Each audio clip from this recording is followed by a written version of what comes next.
ఏం ఆట, ఏం కొట్టుడు, వారెవ్వా అద్దిరింది గురు. అసలు అది అండర్ 19 వరల్డ్ కప్ ఫైనల్లా లేదు.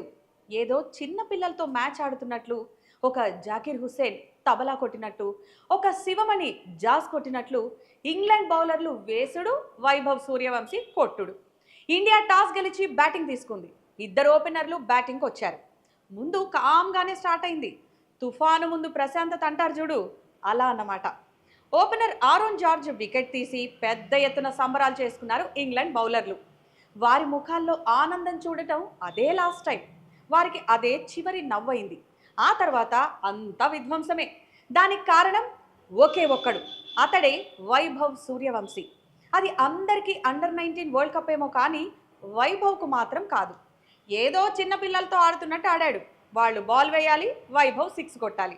ఈ యువ బ్యాటర్ అవుట్ అయ్యే వరకు ఇదే కథ సాగింది. అందరూ వాళ్ళ ఏజ్కు తగ్గట్లే ఆడారు, వైభవ్ తప్ప.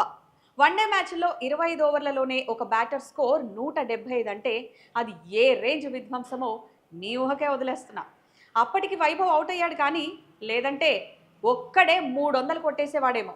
మొత్తానికి వైభవ్ పుణ్యమా అని ఇండియా 50 ఓవర్లలో 411 పరుగులు చేసింది. ఇంగ్లాండ్ ఏమో 311కి ఆల్అవుట్ అయింది.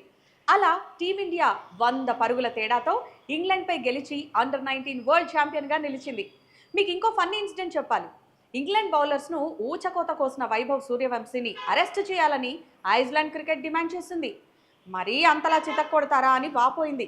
బాగుంది కదా పాపం ఇంగ్లాండ్.